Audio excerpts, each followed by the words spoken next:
Good evening, everyone, and welcome to another episode of Monk Chat here at Empty Cloud Monastery. So here tonight with Bhante Sumita and myself, Bhante Sudaso. So I see there's a few questions already typed in. And for everybody else who's joining in, please type in questions early and often. Otherwise, this will be a very short session. So please type in anything you'd like us to talk about, and we'll talk about it. As long as it's related to Buddhism. If you ask about sports scores or current politics, then we're probably not going to be much help. But anything about Buddhism, we're usually quite happy to discuss. So the first question, Rick asks, I am trying to find the right balance between caring for chronic illnesses and long-term knee injuries with maintaining a skillful meditation posture. I have tried sitting Burmese style on a zafu and zabuton with no support, or sitting with my lower back supported by a wall. I have sat in a hard chair with my feet flat on the floor. I've sat Burmese style in a comfortable chair, supporting my knees with the arms of the chair and using a pillow against the chair to support my lower back. What are the benefits and drawbacks of each of these meditation postures? What is the best balance between quality and length of time of meditation with respecting our illnesses and injuries? Well, first off, I just want to point out that the most important thing is what works for your meditation practice. So you want to look at the results. So one of the drawbacks of any posture which involves leaning back against something is that when we're leaning back against something, then the mind tends to become dull and hazy, tends to go into a sleep mode. Not always. In fact, if you're very restless, then sometimes leaning back against something is a way of settling the mind down. But usually, you want to be sitting in an upright position, if possible. And it's not so important how you position your legs, as long as you're sitting still. Of course, if it's a perfect world, you'll be sitting in a full lotus position. But for most people, that's not really realistic. So half lotus, quarter lotus, no lotus, kneeling, that's all perfectly fine. The most important thing is that your body is completely still and that you're sitting upright.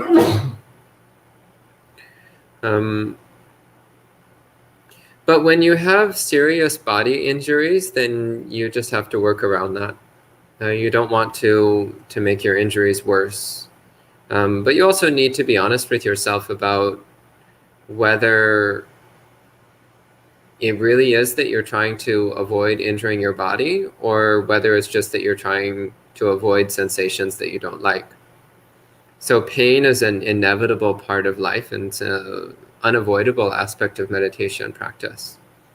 And learning how to accept pain and not be bothered by pain is an important part of our practice. So at some point, you just need to learn how to deal with pain. So make sure that you're not just running away from pain. Make sure that you actually are sincerely trying to avoid worsening an injury, and not that you're just running away from unpleasant sensations. So those are my thoughts on the matter. Bhante, do you have anything you want to add?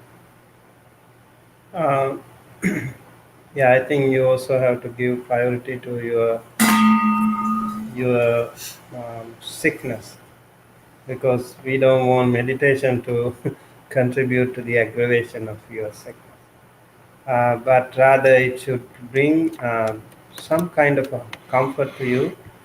I think if sitting longer is difficult for you, maybe you can try another method, like standing posture or walking, or even lay down. So you feel whichever is more convenient, more comfortable for your physical discomfort, and also for your meditation. I think you need to find balance between these things, and maybe you can try multiple um, postures on different occasions. That also can be helpful. Okay. Aya Vimanyani is watching from upstairs in her quarantine room. So welcome, Aya. Good to see you. And Dave asks, what is the purpose of monasticism? Bante, would you like to answer this? I think we discussed this morning about that. The purpose of monasticism is to get rid of this samsara, to attain the nibbana. That is the precise answer. Yeah. Yeah. Just following up on that, just pointing out that ultimately Buddhist practice is all about renunciation. And monastic life is ultimately all about renunciation. So it naturally follows that monasticism is a central, core, and indispensable element of Buddhism. It doesn't mean that everybody needs to be a monk. In fact, that would be quite impractical and also extraordinarily unlikely. Realistically, very few people want to be monks. But yeah, there's a reason why when somebody is really completely dedicated to Buddhist practice, that they usually wind up living in monasteries. It's because monastic life is designed to be as close as possible an embodiment of the Buddha's teachings.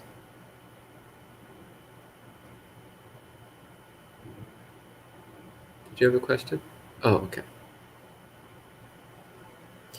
Then Shadow of Label asks, why does breathing with the stomach and moving chi cause my sinuses to inflame?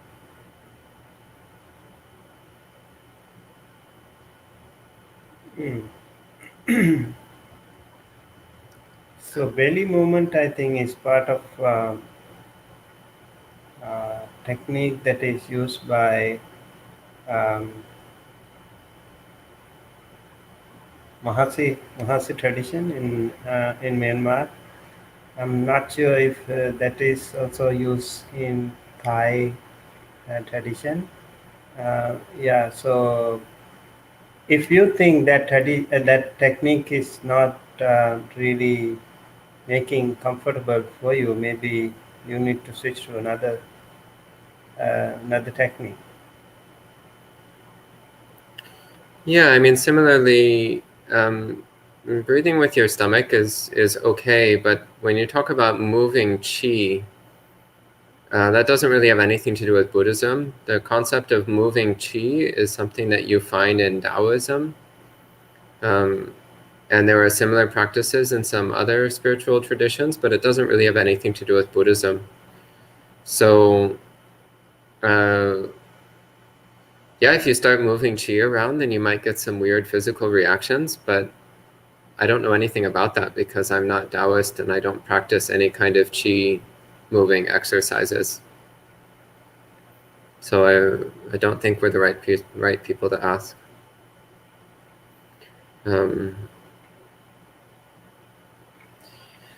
Roy asks, while meditating a few weeks ago, I saw an orange light for a very short period. It felt delicious, but there was no accompanying piti. I assume it was a nimitta. It never happened again. I haven't tried to recreate it as instructed. Is this something for me to learn from? Bhante, any Um, thoughts? Things like this can happen to any meditator. While you practice, you on and off might get some very quick different experiences like that, and then you might be happy actually about that, and you might even be confused and why it is not coming back. And the more you expect, actually, the more it goes away. So better not expect such things, and just keep working on your meditation. If you are working on um, breathing meditation, just keep working on it. Whatever happens around is not actually part of the meditation. All those other things can actually even disturb your meditation. So make sure you are pretty confirmed and consistent in your practice, and um, your concentration is much more focused.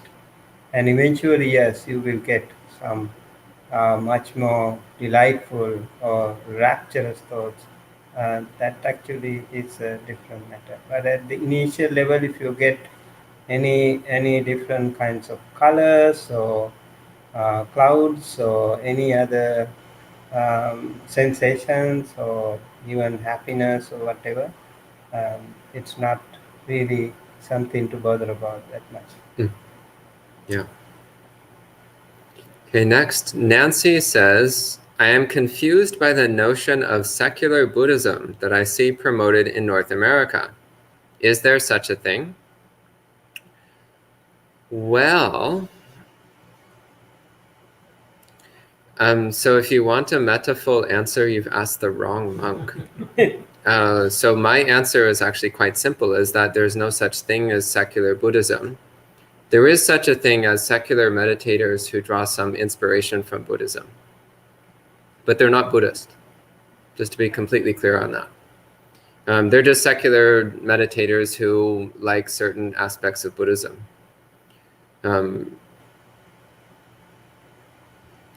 Bhikkhu Bodhi, when asked a similar question, gave a somewhat friendlier, more accommodating answer. He said that secular Buddhists are people who are deficient in right view. That's how he put it. He said they might be practicing some other parts of the Eightfold Path, but they're deficient in right view. That was a more polite answer. But yeah, what is a Buddhist? Ultimately, that's the question here. What does it mean to be Buddhist?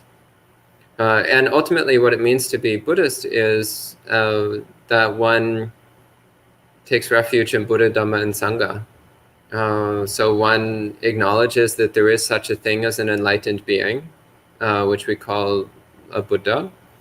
One acknowledges that the Buddhas teach Dhamma. They teach a path which leads to full enlightenment. And that Dhamma includes concepts like karma and rebirth, includes concepts like morality and jhana, includes concepts like impermanence and not self.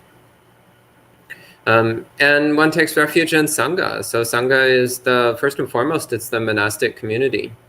It's the monastic community which practices renunciation, which commits one's life entirely to living the Dhamma. So that's the traditional definition of a Buddhist that we've had since the time of the Buddha. So if somebody rejects significant elements of the Dhamma, then I would say they're not Buddhist. If somebody rejects the enlightenment of the Buddha, then I would say they're not Buddhist. And if somebody rejects the importance of monasticism, then I would also say they're not Buddhist. These are inarguable aspects of Buddhism. And so, of course, people aren't required to believe these things or respect the Buddha or respect monasticism. They're not required to. But it should be acknowledged these are core essential aspects of Buddhism. And somebody who outright rejects these things cannot properly be defined as a Buddhist. Those are my thoughts, Bhante. I think I agree with that.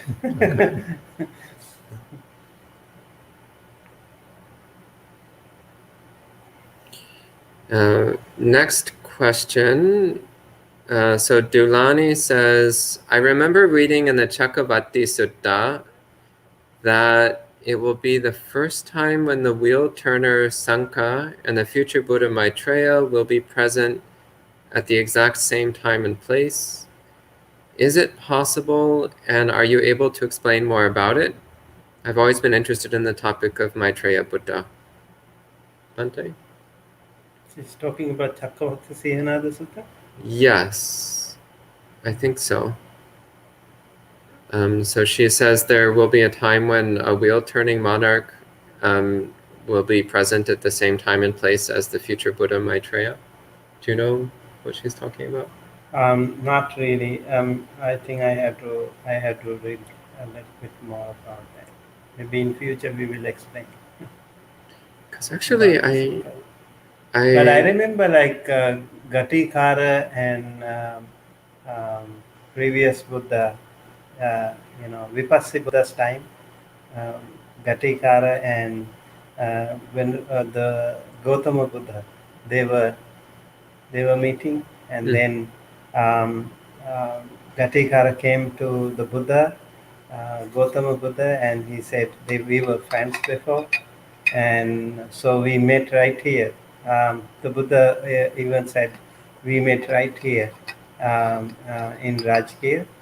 So Gatikara, the Brahma, he actually invited the Gautama Buddha to stay there for a while, meditate there for a while to bless that, because that was also exactly the very same place where the Vipassana Buddha was sitting. So uh, I remember that, but I'm not sure of the Chakravarti Sihanada.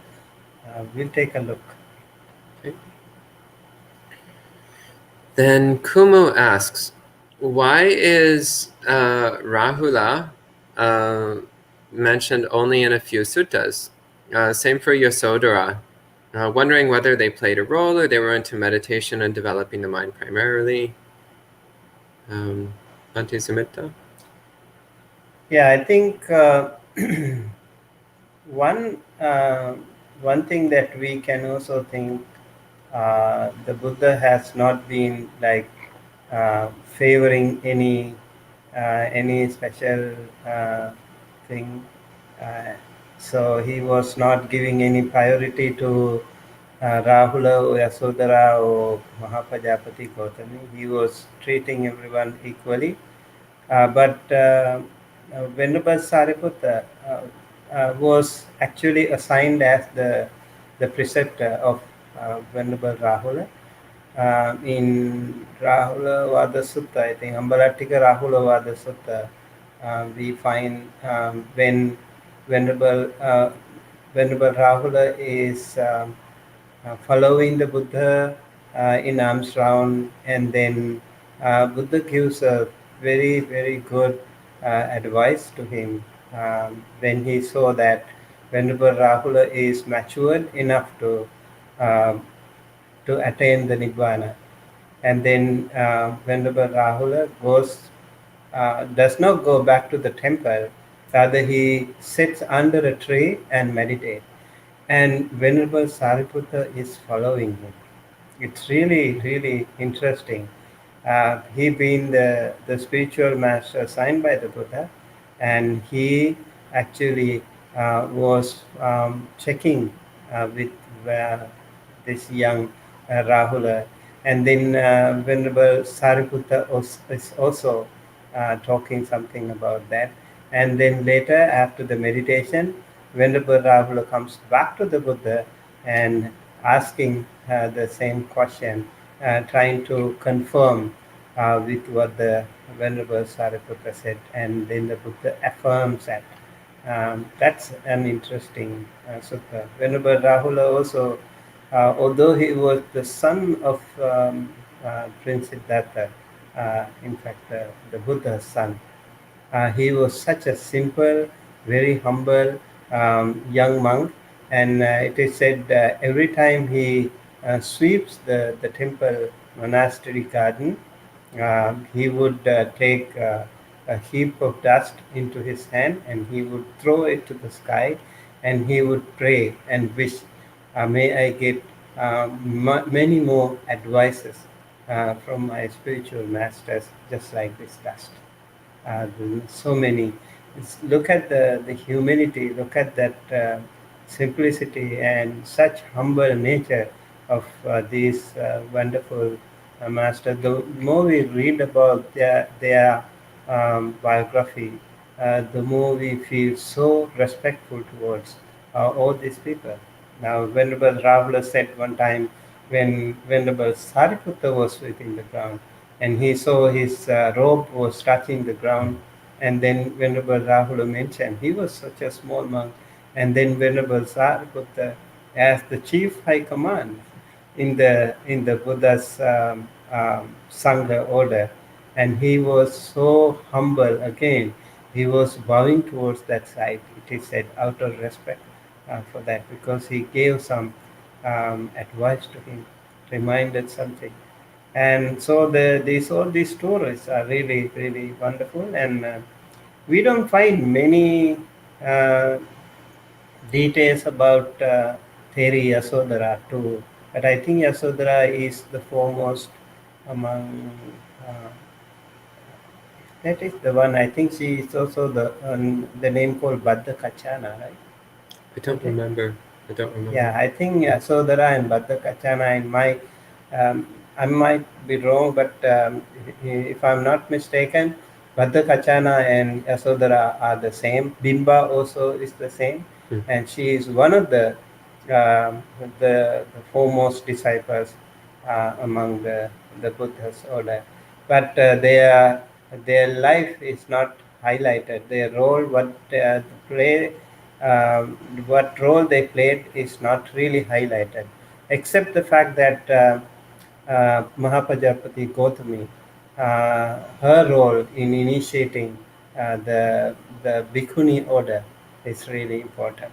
And so Mahapajapati Gautami was wearing the robe and then went to the Buddha with 500 other women to be ordained, and Venerable Ananda also, it is said, intervened in that matter.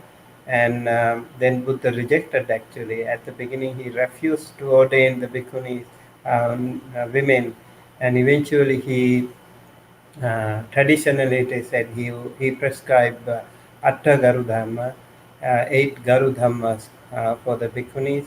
And then, yeah, it was like that. And also among the Chira Rattanyu bhikkhunis, Mahapajapati Gautami was the foremost.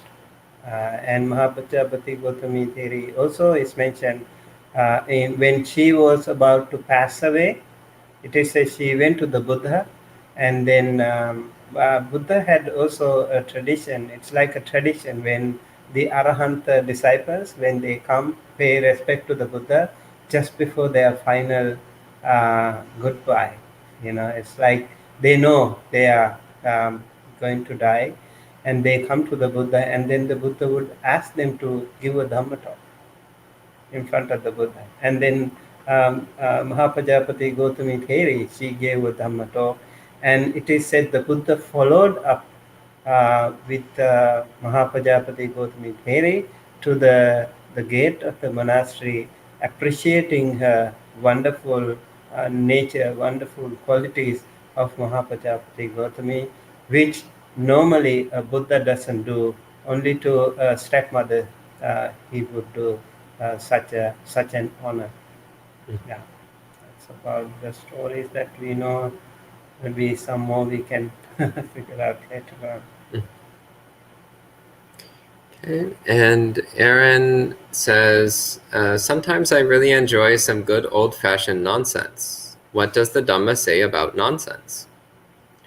Well, a couple Pali terms come to mind. One is papancha, which means useless proliferation or unnecessary complication or mental noise.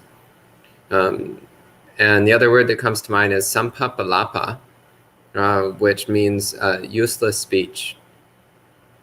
So nonsense, engaging in reading nonsense, talking nonsense, thinking nonsense, is not only useless, it's counterproductive because it makes your mind noisy and messy, which is going to be an obstacle to the development of concentration and wisdom. So it's best avoided. And also, why are you interested in nonsense in the first place? Is it boredom? Are you trying to find entertainment? Are you just trying to find some way to distract yourself? Well, if so, distract yourself from what? From your present moment experience? Why would you want to do that? Boredom? What is boredom? Boredom is aversion to the present moment. Why are you so averse to the present moment? So looking more closely at why you want to pursue nonsense in the first place, and you'll probably find that the motivation there is not particularly wholesome, and that you'd be much better off practicing mindfulness and equanimity. I think there are also 32 stories that should be avoided, right? Raja Katha, Chora Katha.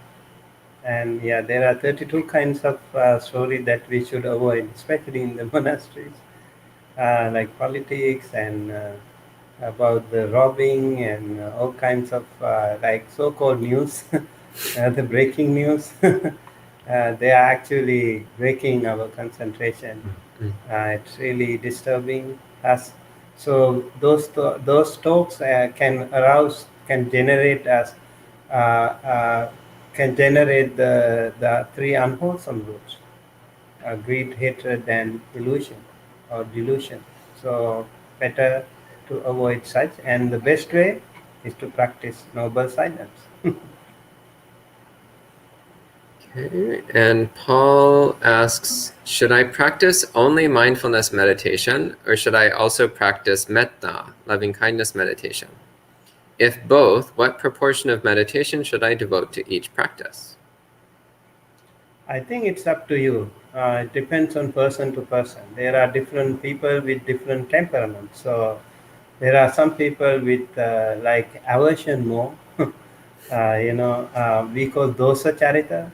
Different six characters are there. Raga charita. People with more lust temperament, and maybe they need to practice a little bit more about the asubha bhavana, marananusati bhavana, contemplation on the foulness of body and the death. And then the people with raga, they have to practice like that, and people with dosa, they need to practice more loving kindness. They are actually counterproductive that way. So um, you can actually try to recuperate from your angry temperament. You can suppress your anger, and rather you can generate more compassion, loving kindness to yourself and to everyone else. So yes, so mindfulness or metta, whatever, depends on person to person. And when you practice, you try yourself.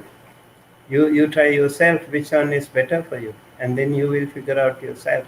Okay, this looks better to me, and maybe you can also, maybe next time you ask us, we will also give some feedback. Then Manuel says, could you please explain some similes about the 5 obstacles? So by this, I assume you mean the 5 hindrances, pancha nivarana. So there's a sutta which gives 5 similes. Let's see if I can remember them. So sensual desire is like dye mixed with water. Aversion, is that when the water is boiling? Boiling Yeah. water.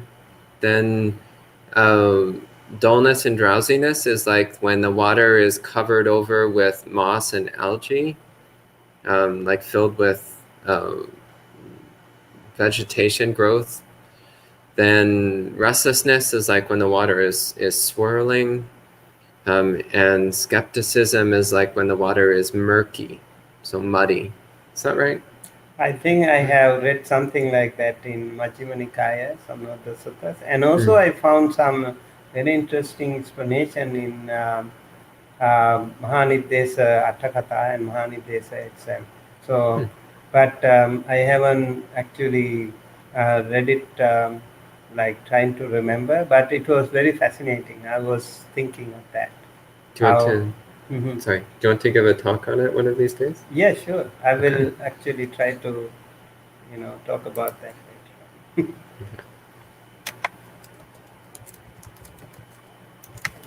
Okay.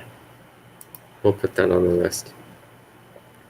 Then Rick asks, could you share a little of your experience with your growth in your practice in learning to be at peace when pain is present? My own pain. Like, I think most of us, we have, if we don't have any chronic pains, we just have like body pains. And also depends on time to time, mood to mood, session to session, it can be varied. Yeah, so um, the more you practice, I think those pains and all can be tolerable. And at the beginning, we would sit like this. So it was very difficult at the beginning, you know. That's how we mostly start. And then slowly, the gravity, the theory of gravity starts. So we keep doing it. And now we can keep our knee right on the floor. So you keep practicing, and the pain will be also gone. And then it's important to have right postures, like the straight back. Respiratory system should work smoothly, and every time try to remember. I think in our guided meditations also, we always advise people to maintain their posture correctly.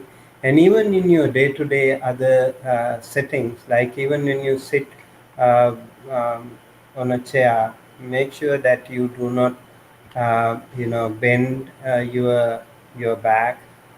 Straightening back is important. And when you have a pain, just try to see, like what I say, like where is the pain actually. Let's say like I have a pain in the lower back. I try to figure out where actually is the pain. Then I notice like it's like jumping here and there. It's difficult to find where actually is the pain. It's coming and it's going. So appearing, disappearing is also there. Sometimes it's very painful, sometimes it's less, but it doesn't stay there forever. And then you can also, if you want to like meditate on that, you can also turn it into vipassana, whether that pain is mine, me, myself, or something, or whether that is good or not, or you can see it's going, it's not permanent. So that way, I think personally, I feel the more we practice, the more um, good we becomes, and more confident we becomes in our pain. And sometimes it's really good to have some. I do this also, like practicing loving kindness. Let's say like I have a pain in my knees or back, lower back or something. I send loving kindness to that area, so may I be well, happy, healthy. So I recommend you also can do that in practices if you have any pain within yourself, and also if you see any of your parents or relative or family member or whosoever friends, if they are in pain, you can also send loving kindness to them. That's another way. And then mm, breathing, anapanasati, like when you breathe in and breathe out, like you gain the good positive energy and remove the pain with the outgoing breath. That's another practice that I personally do. And next, Tan Gang joining in. Hello, Venerable. Good to see you. Tan Gang says, can you talk about Vipassana Upakilesa? And what is the proper word for it in English? In English, it's usually called the defilements of insight or corruptions of insight. As for talking about it, are you familiar with Vipassana Upakilesa? Not that much. Not that much. They talk about it a lot in the Mahasi tradition, but I don't practice Mahasi, so I'm not really the best person to talk about it either. So I think we might have to take a rain check on this one. Yeah, I have vague memories of having read about it years ago, but it's not part of the meditation style that I normally use. Next, Rick asks, how do senior monks adapt their practice when impaired by old age and infirmities? Bhante? I think one way of doing it is chanting. Chanting really also brings you heal. healing, and also loving kindness. When you are in pain, send a loving kindness to others. So even when you are bedridden, you send well-being, happiness to others around, and you feel better. So that's one way of producing your own pain, and also try not to panic or pain. It's actually I know many old monks, very senior monks. We have a senior monk in California. He is 95 years old. I see him most of the time. He is listening to Dharma talks, and he also is also chanting. And he also has a really wonderful practice of practicing generosity. Like people offer him some requisites, and he keeps them. And on his birthday, he he distributes to all the other monks. Really, really wonderful practice. So all these things, they have their own ways. Very nice, very compassionate and generous, and all these things actually make them grow old but happily and peaceful. Then Dulani asks, is Buddhism considered a religion or a philosophy? So this is one of those old semantic questions, which in my opinion, it doesn't really have much to do with the meaning, but rather it has to just do with how you define words.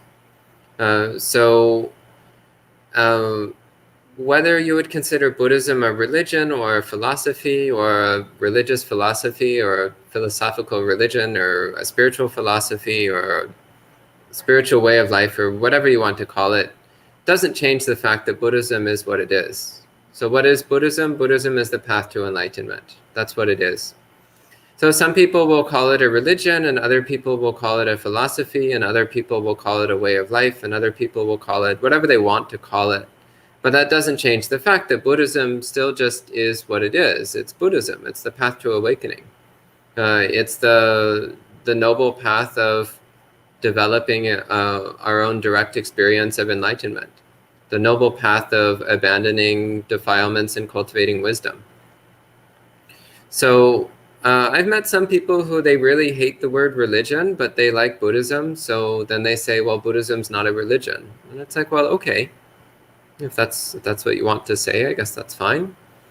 And I know other people who actually they really like religion and they really like religiosity, and they also are really into Buddhism, and they like saying that Buddhism is a religion. And to that I say, okay, that's great. Yeah. So I personally, I don't feel strongly about it. I don't have anything wrong with calling Buddhism a religion. And I don't have anything wrong with calling it a way of life or a spiritual philosophy or whatever else, because Buddhism is just Buddhism.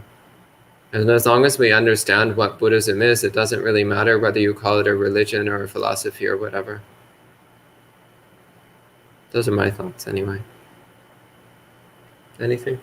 Yeah, I think maybe the religion is defined as connected with the Creator God. So if that is the case, Buddhism is not a religion in that case, because we don't have a Creator God in religion. We have gods, deities, but they are karmic gods, right? So they are not permanent. Um, so yeah, that's why I think some people tend to say like it is not a religion. Yeah, as Bhante Sudaso mentioned, I think I totally agree. It doesn't matter whatever they want to call it. What is important is the practice, whether it is a lifestyle or whatever. I think it's important that we know the proper conduct, sila, samadhi, panya, that way lead into uh, the the realization of the Four Noble Truths. That would really make sense. Okay, then Aaron asks, is the service of monk chat traditional? Do monastic communities typically provide a time and place for general inquiry?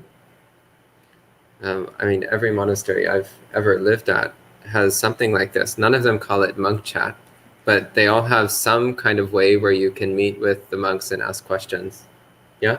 I think it is really also a good question. Like whenever you meet a monk, don't talk about other gossip or other Rajakatha Chorakatha. Don't talk about politics and sports or other things with the monk.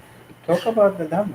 You know, when you meet a monk, they have been traditionally trained. They have become a monk for a while, and maybe it's time for you to ask something about the Dhamma. And some people also come to the temple, then they just want to spend time, you know, and then some people want to talk about some other issues or whatever. But it should all be related to the Dhamma. That's what all matters, I think. Otherwise, don't waste their time and don't waste your time. You go to the temple to find peace and happiness, and when you come back from the temple, you should have that more peace and more happiness with you. Yeah. And Scott asks, have the Bhantes got any examples of when they have used Buddhist methods in extreme situations? Uh, let's say like you have some extreme situations, like you live with some people who you really feel very uncomfortable, and then how do you deal with that situation? uh, or let's say like some panic situations, like natural disasters. These are some of the situations that we, even in Sri Lanka, I remember there was uh, a civil war in our country.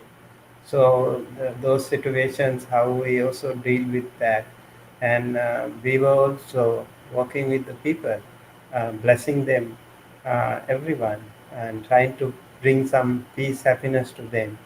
And I think practicing loving kindness in all scenarios made so much good to me.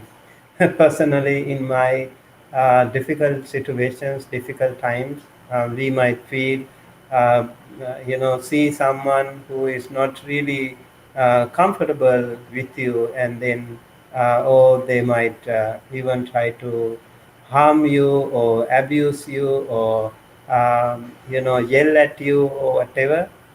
Practicing loving kindness can save you. Can save you and also the other person, and it really helps.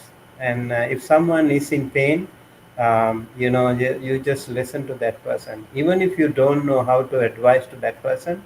Just be kind enough to be patient. Listen to that. Maybe that itself will release the pressure of that person. um, yeah, some of the tips that I can give you. Yeah, the other thing that I would say is that in extreme situations, you're usually not going to have so much time to think about Buddhist practice. Rather, what's going to happen is that you're going to fall back on your habits. So if you've been practicing Buddhism very sincerely and diligently for a long time, then your habits will be to use Buddhist methods. Your habits will be wholesome. But if you have not been practicing very sincerely, and or if you're fairly new to practice, then your habits are still going to be pretty deranged. So then in extreme situations, you'll fall back on your old derangements. So usually how this comes about is that after you've been practicing Buddhism sincerely for many years, then you'll find yourself in an extreme situation, like a situation where someone's trying to hurt you, or it's very dangerous or very upsetting. And you'll realize that your mind is calm and peaceful and clear and compassionate. And it's not necessarily that you tell yourself, I'm now going to use Buddhism to make my mind calm and clear and peaceful and compassionate. But rather, it's just because that's what you've been training your mind to be. So for many, many years, you've been training your mind to be clear and calm and peaceful and compassionate. So that's what it is. Even in extreme and difficult situations, that's still what the mind is. So it's basically just keep doing your Buddhist practice under the easy conditions, and eventually you'll realize that in the difficult conditions, you'll do the same thing. You don't even have to think about it. So next, Piyal and Indira ask, what is the basic difference in the practice of Chittanupassana versus Dhammanupassana? In the sutta text, there's a long list of items for Dhammanupassana. Some of them may not be practical to contemplate. What is your take on this? So I assume you're asking about Satipatthana practice, the third and fourth Satipatthana. So the third one, Chittanupassana, is mostly about states of mind. So the mood of the mind, or the emotion of the mind, or the characteristics of mind. Whereas Dhammanupassana is more about mental objects. So the simplest way of relating to the difference is that Chittanupassana is the basic feel of the mind, whereas Dhammanupassana is any mental objects or thoughts or images that are appearing in the mind. So kind of like Chittanupassana, to use the simile of a painting, Chittanupassana is looking at the texture and shape of the canvas, whereas Dhammanupassana is looking at the picture on the canvas. So the two are, from one perspective, they're not separable from each other. But from another perspective, you can see how there's two different aspects of mind there that you're paying attention to. As for your statement that some of the items in Dhammanupassana are not practical to contemplate, that's not my experience, and I think all of them are things that you can see in your own mind. Some of them are easier than others, of course, but all of those are things that you can see in your own mind. But if you find the big long list of Dhammanupassana, if you find that too much, well, don't worry about it. Just take it in its simplest meaning, which is mental objects. Observing objects appearing and disappearing in the mind. Then that's something you can work with and use in your practice. Bhante, do you have anything you want to add to this? Yeah, I think I'm good with that. Okay. Okay. Then Kumu asks, in Paticca Samuppada, isn't the cause of ignorance, the first step, isn't the cause of ignorance vijnana, even though the 12 steps do not have vijnana as the first cause, because vijnana is a must to be ignorant? What do you think? Vijnana is... I think their point is, if you don't have any consciousness, how could you have ignorance? So then don't you need to have consciousness in order to have ignorance? Yeah. So I think it goes with the Paticca Samuppada too, right? Avijja, Paccaya, Sankhara. It's actually a circle. So in the circle, we don't really know what is the beginning. If it is a circle, so everything is interrelated. They are mutually helpful to each other. So dependent. That's why it's called dependent origination. They are depending on each other. So we cannot really say what originates the other. Rather, we can say they actually are mutually helpful to each other. Yeah.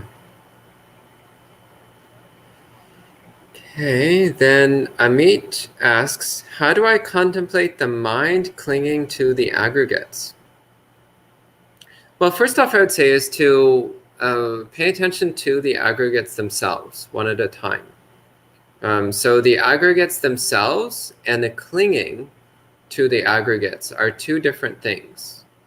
So notice the body, for example. Pay attention to the body, be fully aware of the body, and then pay attention to the clinging to the body. Notice that there is the body, which is one thing, and there is clinging, which is another thing. And these together create the experience of clinging to the body. So try to distinguish the body itself and the attachment and desire related to the body, seeing these as two different things. That can help you understand what's going on here. Bhante? Yeah, I think it is Pancha Khanda and Pancha Upadana Khanda, right? So 5 aggregates and the clinging aggregate. So the clinging nature happens because when we have, let's say, like you see something and then you like it and then you cling to it. You like it, so you want, because of your own Sakaya Ditti. You want to hold it, you want to possess it, and if you don't like it, then you want to hate it. So, so either it is the liking or the disliking that can happen. Pleasant or unpleasant feelings can happen, and depending on that, you would create karma, right?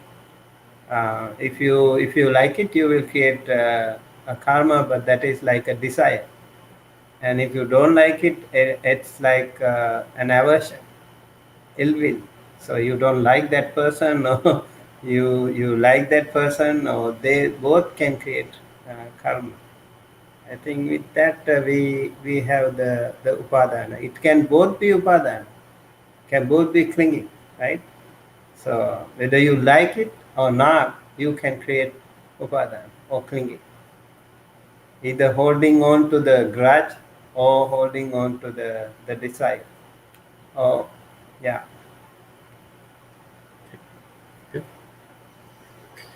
Then Gurgel asks, could you please share some words on the 3 extra precepts? I assume you're asking about the difference between the 5 precepts and the 8 precepts. So there's, from the 5 precepts to the 8 precepts, the first major change is that the 3rd precept changes from refraining from sexual misconduct to become refraining from all sexual activity. So that's the first big change. Then the 3 extra precepts are, first off, vikala bhojana, so not eating at the wrong time, which for monks, that means not eating after noon. In the Mahayana tradition, this is sometimes interpreted a bit differently, but in the Theravada tradition, it's usually interpreted as not eating after noon. The second one is refraining from entertainment and a self-beautification, which, and then the third one is refraining from luxurious beds. So these are 3 renunciant precepts which help us to cultivate a simple mind, a peaceful mind, a clear mind. So we're not fixating on food all the time. We're not agitating the mind with entertainment, so music and shows and so on. We're not interested in vanity. So we're not trying to beautify the body by putting on jewelry and makeup and perfume. So we're putting down our obsession with personal appearance and attractiveness. And we're also very careful not to lounge around in bed all day, so that we use our time wisely and focus on our spiritual practices. So that's what these 3 extra precepts are for. They're to help us cultivate a quiet, peaceful, alert, focused mind that stays committed to one's practices of study and meditation. Yeah, I think it also helps us become more simple, humble, and down to earth. And it also helps us get rid of our ego because we always try to build up our ego. So you become simple, humble, and you sit on the floor. Some people even think like when you don't have like dinner, you get like gastritis. But actually, when you skip dinner, and not only gastritis but also many other diseases will be gone. So it really helps eventually, and most importantly, it helps our meditation. It For sloth and torpor, what we call thina midda, it's also a very wonderful way of uh, working with that when you don't have when you practice these 3 extra precepts. That's why in traditional Buddhist countries we have 8 precept practice on every full moon day. So they come to the temple and observe 8 precepts. So once in a while you need to do that. Actually, it's also kind of detoxing. So once in a while it's good to practice fasting, not taking food, dinner, skipping dinner once in a while will be helpful to you. You also learn how to renounce. how to let it go, how to renounce eventually. This is just a glimpse of renunciation practice. Okay, then next, Kelvin asks, in the case of political upheaval, should the monastic community rebuke unrighteous leaders?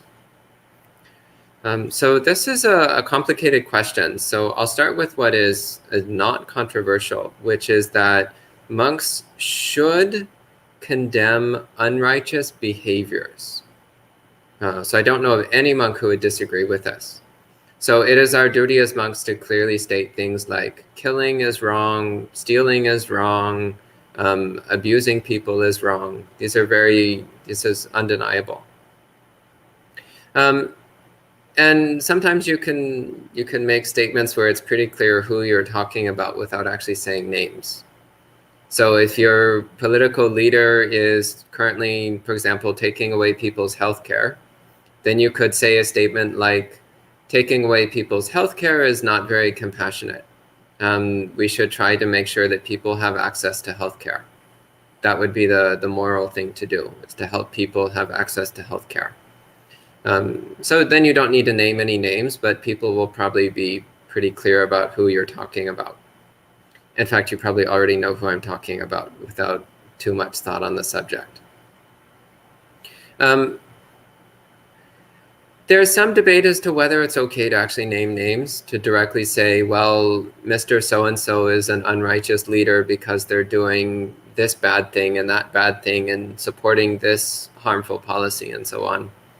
I'm personally of the opinion that as long as we're really clear that what we're condemning is unrighteous conduct, and as long as we're clear that people themselves are subject to change and are not defined by their behaviors, then I think that's okay. But we do need to be careful to be clear on this. So if we say John Smith is an evil person, well, that's actually not a true statement because there's no such thing as a person.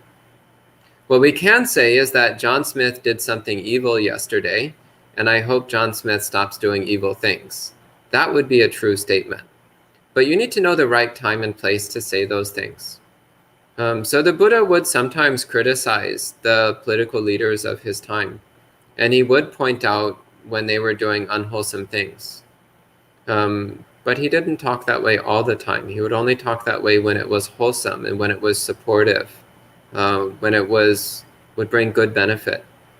So we need to be careful what we say and when we say it. And always to make sure that what we're speaking is genuine Dhamma and that we're not influenced by any kind of unwholesome motives. Those are my thoughts on that. Bhante, do you have any thoughts on this? Yeah, I think in the morning also we talked about Vevanyam hi ajhupagatoti. That means you have changed your color when you become a monk. So make sure your temple is not lenient to any political parties.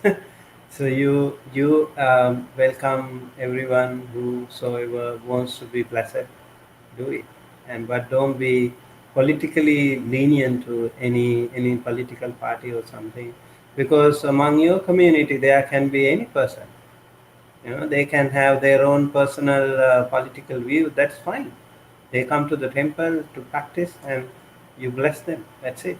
And yeah, even as monks, maybe you have some political views, but don't express them in public in such a way that can bring disharmony to your community. I think they have to be also very careful about that. And I think Buddha also mentioned in several suttas about how when you become partial to certain things that can lead to like chanda, dosa, bhaya, moha. Like chanda is the liking of whichever um, partial you become, and then dosa is the anger. If you are angry with someone, and then bhaya if you fear someone, and then moha if you have ignorance. Those four things can lead to many discrimination acts. And it is said, yo dhammang ativattati If someone is obsessed with these things, he will decline. Nihiyati tassa yaso. His fame will decline. Kala pakkeva chandima. Just like the moon in the declining. What do you call it? Kala pakka means. We don't actually have a term for that in English. The Yeah. waning moon. Wane, You'd call it waning. waning moon. Yeah. So that time the moon is halfway shining. So just like that, your fame, your good name will be declining. So make sure you are not possessed or you are not overwhelmed with these discriminatory um, factors in you, some qualities. You have to be careful whether you are acting due to fear or due to anger or due to delusion or due to desire. Okay, then Eva asks, if one stops practicing meditation due to a hormone imbalance kicking in, could it deteriorate the practice itself? Well, honestly, I would say that we need to develop the ability to keep practicing no matter what difficulties we encounter. So sometimes it's going to be hormone imbalances. That's the nature of having a body, is that sometimes you're going to have hormone imbalances. Chemical changes in the body, chemical changes in the brain. These are things which can make it uncomfortable or unpleasant to meditate at times. But we do it anyway. You keep practicing. And as you keep practicing, then eventually you learn that even when you're experiencing hormonal imbalances, you're still capable of training your mind. Maybe it'll be a bit harder to get good samadhi, but you can still practice equanimity and you can still develop wisdom. Maybe normally you have restlessness, but then when you're in hormonal imbalance, then maybe it switches to sleepiness. Well, that's okay. It just means you get to work with a different hindrance. That's exciting. So I dealt with sleepiness for many years, and these days my hindrance flopped over into restlessness. I was like, well, this is exciting. This is new. This is fun. Get to practice with a new hindrance. This is great. I was getting bored of fighting drowsiness all the time. It's actually kind of dull, just like the name, dullness. It's dull. Restlessness is more exciting. Anyway, so when you're having hormonal imbalances, which, let's be realistic, is extremely common, learn how to deal with it. Learn how to keep the mind peaceful. So watching as the shifting conditions of body chemistry affect your mood. Watching those changes in mood and recognizing this is not me. This is not who I am. This is just a natural function of having a body. When you have a body, then the chemistry of your body can affect your mind. It can affect your mood. It can affect your state of awareness, which is a pretty clear indication that that's not who you really are. It's just nature doing what nature does. So watch it with mindfulness and equanimity, but don't be bothered by it. It's just a function of nature. So those are my thoughts on the subject. Do you have anything you want to add to that? Yeah, I think. Good. Okay. Have a question? I was curious about your names. Well, my name Suddhaso means pure aspiration. So it's from the word Suddha, which means pure, and asa, which means wish or intention or aspiration. So Suddhaso means one who can either mean one who has pure aspirations or one who aspires to be pure. Yeah. And would you like to say what your name means? My name Sumitta. Mitta means friend. Sumitta means good friend. Yeah. Spiritual friend, good friend. Yeah. So you had other names? It also has something to do with metta, loving kindness. You asked if we've had other names. I've had a couple other Dharma names over the years, but Sudaso is the one that I use.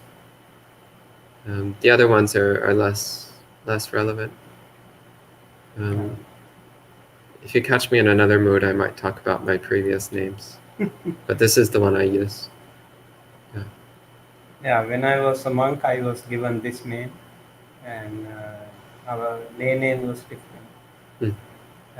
So yeah, this is my monk name. We are normally given the Pali names, so that's my name. I like it. Then Kim asks, what is the role of the female gender in your monastery? Well, you don't see them here tonight, but we actually have 2 bhikkhunis here. So 2 female monks, as well as 2 male monks.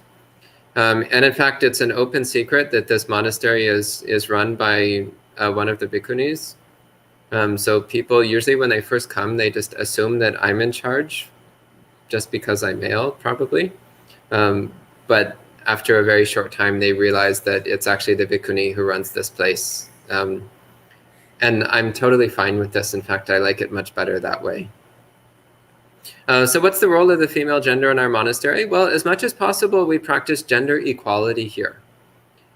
So I don't tell them what to do, and they don't tell me what to do. But rather, we practice together, and we support each other in practicing as well as we can. That's what we do. And the same goes for lay people. So lay people who come here, whatever gender they are, we do our best to incorporate everybody in an attitude of equality and fairness, regardless of their gender. Then Rick asks, what types of foods, spices, drinks, etc. are supportive of practice and which are not supportive of practice? I think it depends on the culture. Different communities have different food cultures. So, like people in Asia, they like spicy food, and maybe some countries also like spicy food, but not everyone likes spicy food. Some like pizza, some like the other food like whatever.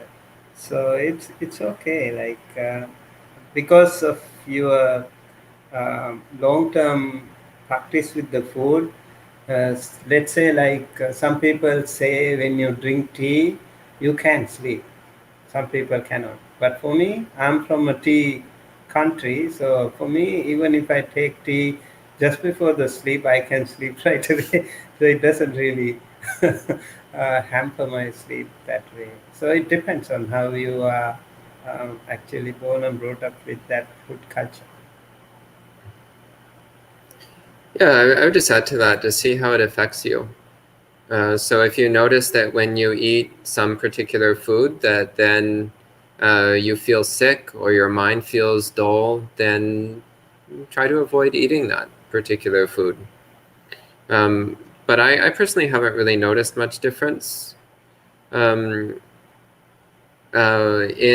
some Buddhist traditions, they say to avoid certain things. So in Chinese Mahayana, they don't eat they don't eat any kind of meat or fish, but they also don't eat onions or garlic. And the idea is that avoiding onions and garlic helps to promote a peaceful mind. That if you eat a lot of onions and garlic, that it can inflame your defilements. I'm not so sure about that. Personally, I haven't really noticed much difference. But some people, they say they notice a difference. Yeah, I'd say just look at your own experience, see what it feels like. Generally speaking, eating healthy food in the right amount is the best thing for meditation. Not too much, not too little. Don't eat a lot of junk food. Try to eat good, healthy, clean food in the right amount. That's what's usually best for meditation practice. Then Amit asks, how do I reduce restlessness in sitting meditation? I keep having a sense of running off somewhere else. Do you want to speak about that? I think at the beginning it can happen to many of us, like this monkey mind. So it is natural if that happens to you, but you keep practicing. Maybe if you are really finding it very difficult to sit for a longer time, don't sit longer. Maybe start with a shorter version of sitting, maybe 5 minutes with quality sitting meditation. And maybe you can also try like walking meditation, how it helps you calm down. People with restlessness, I recommend also do the walking meditation first, and with that concentration, come and sit, and you will feel much more relaxed. Yeah, that I think is a good idea. It can happen depending on the situation you are in, maybe family background or like the pandemic, like many things can be contributing to this situation, or maybe your job or whichever. So you have to see what really is bothering you, what really is making it difficult for you. But if you continue to practice meditation, I'm sure this will really help you get out of that uddhacha, what we call uddhacha, the restlessness. It's a hindrance. Uh, it can happen to many people until and unless you attain jhana, the restlessness can be there. And even in jhanic mode, restlessness will be suppressed to a greater extent but not completely gone. And Amit adds to this, I can do long walking for 3 to 4 hours, but sitting, my body wants to move. Yeah, I would just add to that, pay attention to that urge to move. Look at that wanting to move. It's not the body. The body is just the body. Wanting is in the mind. Wanting is a mental phenomenon. So look at that urge to move. Pay attention to it as though it was somebody else. Recognize the craving that's involved. Recognize the discomfort that you're generating for yourself by participating in that. And pay attention to the peacefulness of sitting, the peacefulness of not needing to do anything at all. Sometimes it also helps to change your meditation technique, by the way. Sometimes the technique that you're using is just not right for restlessness. So try using a different meditation method and seeing if that makes a difference. I've often had times when I was trying to meditate and my mind was very agitated and bouncing everywhere. And after a few minutes, I just switched to a different meditation method and the restlessness went away. Or the restlessness can also transform into energy. Restlessness it's often because the mind really wants to do something. So if you're trying to force the mind to be still, then that's not always the right option. Sometimes the right option is to use a more involved meditation method that gives that energy something to do that is within the domain of meditation. And I've also found silent illumination practice to be very helpful when the mind is restless. But that, again, it depends on the person. So try out different things. So Amit follows up, I am contemplating the body using the breath. Yeah, that may be too subtle for a restless mind. Maybe you need to do something more active. Or maybe it's also possible, depending what you mean by contemplating the body. It's also possible that you're stirring up agitation in the mind.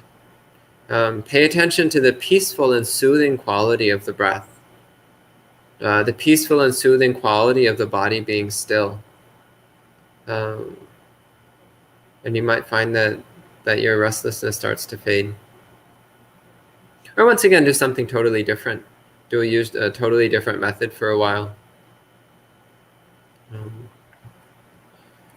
So then the last question so far. Oh no, there's a couple more. Pial and Indira ask, can craving for non-existence, so that's vibhava tanha, be a subtle form of craving or desire towards the end of the path before release that might be counterproductive? Bhante? Yeah, I think craving for, like, starting with bhavatanha, right? So craving for existence is, most of us, we like to exist more, longer time, and that's what we have. And so the people who even go one step ahead would be craving for non-existence, but it is still a craving, and that's why they will be born in Brahma realms, right? So like arupa immaterial sphere, you will be born there, and if you practice that way, but eventually that will also be helpful eventually to get rid of all forms of defilements or attachments. So craving in all forms should be completely abolished, but practicing jhanas also um, actually considerably suppress your defilement. It is said we have three levels of getting rid of the defilements. One is tadanga, like when you practice simple practice of dana, it will momentarily suppress your greed. And when you practice jhana, you actually suppress your defilements, like vikambana level. That is much more deeper elimination, but still not completely gone until you attain sotapanna, sakadagami, anagami, arahanta stages. So unless you attain at arahanta stage, some sort of attachment can always be there. Some sort of craving can always be there. And in the 10 fetters, it is said the last 5 fetters would be gone only when you become arahant. Ruparaga, aruparaga, mana, uddhacha, avidya. These are raga, means these are the very subtle latent tendencies that we have.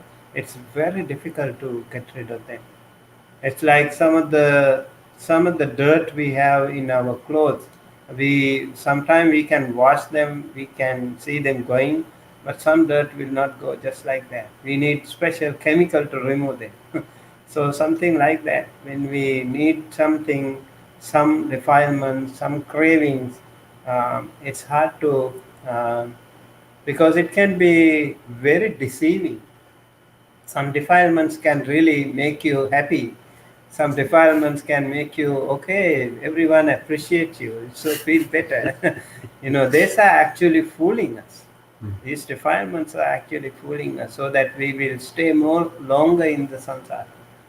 So we need to recognize it and slowly get rid of them. It's not easy, but it's not impossible. I would just add to that, by the way, that the goal of Buddhist practice is not to cease existing. So people sometimes misunderstand and they think that enlightenment means non-existence. They think that nibbana means non-existence, but that's not correct. So if you're craving for non-existence, then you will never attain enlightenment. Enlightenment is not non-existence. The Buddha was quite clear that you cannot define an awakened being in terms of either existence or non-existence. And that nibbana cannot be defined in those terms either. So occasionally you do get somebody who they're practicing Buddhism because that person wants to stop existing. But that's a very bad misunderstanding. That's not what we're trying to do. We're trying to understand the nature of craving so that we can let go of craving. We're trying to understand the nature of existence and non-existence so that we're not caught in this trap. this trap of self-identity. So whether you think I want to exist or I want to not exist, either way, you're caught in I want. You're caught in me and you're caught in wanting. So we're trying to let go of all wanting and also let go of all sense of me, all self-identity. So in our last question, Paul asks, after starting a meditation practice recently, I have noticed that difficult thoughts and memories have actually increased. Is this normal? Will these difficult mind states start to abate sometime? Well, first off, what commonly happens when somebody first gets into meditation practice is they become much more aware of all the difficult thoughts and emotions that were already there. So it often isn't that there's more difficult mind states, it's just that we're more aware of how messy and uncomfortable our mind has been all along. It's not so common that you're making the problem worse. Sometimes, especially if somebody just doesn't know anything about meditation and they're using some completely deranged method, then sometimes they might be making things worse. But if you're using the good standard tried and true Buddhist meditation methods, it's very unlikely that you're making your problems worse. It's much more likely that you're simply becoming very aware of the problems you've already had, problems that were always there. And as for your question, will difficult mind states start to abate sometime? Yeah, eventually. Be patient. But actually, if you want them to go away right away, the best way to get them to go away right away is to stop wanting them to go away. Just accept them as part of the normal background noise of your mind and take no interest in them. Then they will lose all their power over you immediately. This is one of the little secrets to Buddhist meditation. You do not need to make your mind silent. You just need to stop taking an interest in the noise.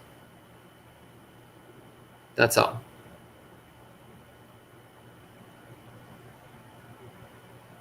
Anything you want to add? Yeah, I think that's a good suggestion.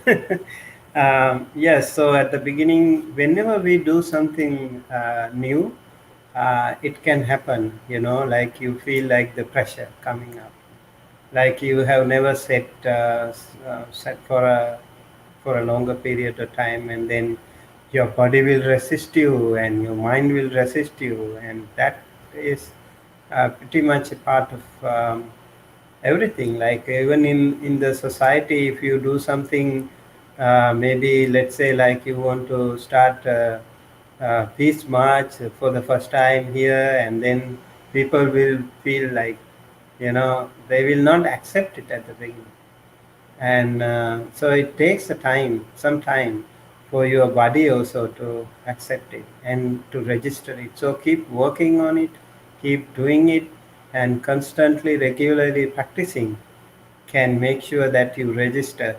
Let's say like you practice every day 6 a.m., and when you keep doing it, your body will also eventually adjust to that, and then accept it, and then your body will need later on demand, hey, this is 6 o'clock meditation time. So yeah, that can be the case if you constantly do it. And then with the meditation too, like restlessness and all these things can happen, as Bante said. Yes, it is the mindfulness, that is the awareness, that we have been so much in the dark, we have not even recognized that so many things have been happening, us messing us around, and it is time for us to clear the mess. Yeah, keep working on that.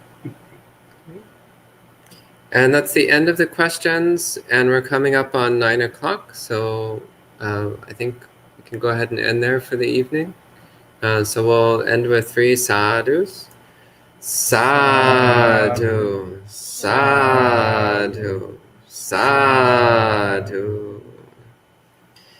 And keep an eye on our channel. There'll be a couple Dhamma talks popping up this weekend. And of course, you're welcome to come and spend some time here at the monastery if you're in the area for our weekend programs. And then we'll start up again with our regular weekly series of live streams next week. So see you next time.